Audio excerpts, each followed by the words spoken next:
Hello friends, मैं हूँ Roshni. Welcome to again your question mate. हमने हमारे लास्ट टॉपिक में कंपनी और उसके कैरेक्टरिस्टिक्स के बारे में जाना था। आज की वीडियो में हम कंपनी के टाइप्स के बारे में जानेंगे, यानी कि टाइप्स ऑफ कंपनी। कंपनी के कितने प्रकार होते हैं। कंपनी 2 टाइप्स की होती है, सरकारी कंपनी और प्राइवेट कंपनी। पर क्या सचमुच यह केवल 2 प्रकार की होती है या कंपनी के कुछ और टाइप्स भी होते हैं।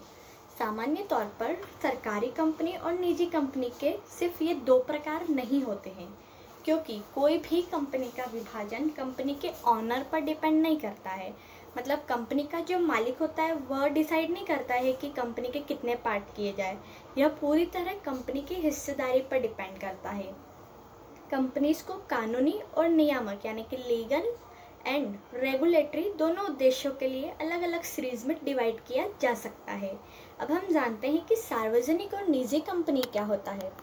सबसे पहले हम देखते हैं सार्वजनिक कंपनी यानी कि पब्लिक कंपनी। एक सार्वजनिक या सार्वजनिक रूप से कारोबार करने वाली कंपनी शेयर होल्डर्स को स्टॉक एक्सचेंज के माध्यम से शेयर खरीदने पर इक्विटी ऑनर या कंपनी में हिस्सेदारी होने की परमिशन देती है।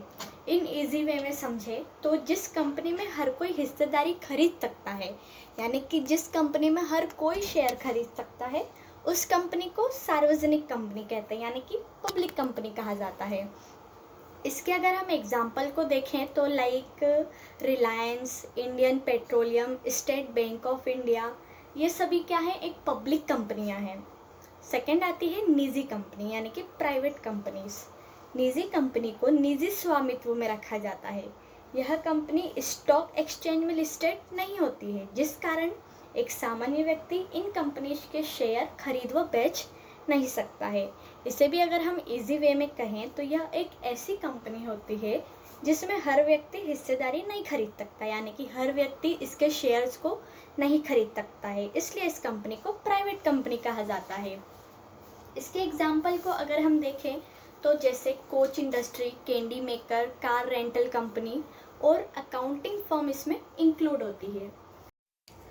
फ्रेंड्स, यहाँ पर एक चीज़ और नोट करने वाली है, जैसे लिमिटेड। हमने कई बार देखा व सुना होगा कि कंपनी के नाम के पीछे लिमिटेड लिखा होता है। क्या आप जानते हैं कि इसका मतलब क्या होता है। जिस भी कंपनी के नाम के पीछे लिमिटेड लगा होता है उसका मतलब यह होता है कि यदि कोई भी व्यक्ति जो उस कंपनी का शेयर होल्डर है तो उसकी पर्सनल असेट्स उस कंपनी में सुरक्षित रहती है, यानी कि उसकी जो निजी संपत्ति रहती है, व्यक्तिगत संपत्ति रहती है, वो पूरी तरह से सेफ रहती है। यह लिमिटेड शब्द दोनों टाइप्स की कंपनी के नाम के साथ जुड़ सकता है। निजी कंपनी प्राइवेट लिमिटेड लिखती है और सार्वजनिक कंपनी केवल लिमिटेड या पब्लिक लिमिटेड लिखती है।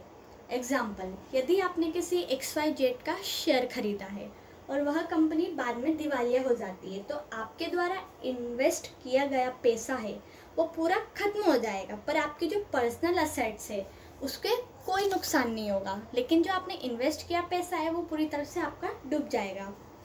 कुछ लोगों में ये डाउट रहता है कि अगर वह किसी कंपनी की हिस्सेदारी खरीदते हैं, यानी कि उनके शेयर्स खरीदते हैं, और उस कंपनी में अगर बहुत सारा लोन है और बाद में वह कंपनी दिवालिया हो जाए तो, क्योंकि कंपनी के हिस्सेदार हमें, तो क्या वो हमें चुकाना पड़ेगा। नो, ऐसा बिल्कुल नहीं है। कंपनी का लोन आपको नहीं चुकाना पड़ेगा क्योंकि कंपनी में आपकी हिस्सेदारी लिमिटेड है। ये था इस लिमिटेड का मतलब, इसीलिए कंपनीज के नाम के पीछे लिमिटेड लगाया जाता है। सो फ्रेंड्स, यहाँ पे अभी हमने हमारी आज की वीडियो में एक छोटी सी जानकारी प्राप्त की है निजी कंपनी और सार्वजनिक कंपनी के बारे में। हम हमारी नेक्स्ट वीडियो में इसकी और डिटेल में जानेंगे। आज के लिए हमारी वीडियो यहीं तक थी। अगर आपको हमारी वीडियो पसंद आई हो तो प्लीज़ इसे लाइक शेयर करना ना भूलें, और हमारे साथ वीडियो के एंड तक बने रहने के लिए आपका बहुत बहुत धन्यवाद। फिर मिलेंगे एक ऐसे ही न्यू वीडियो के साथ। तब तक have a good life, make a great story of your life.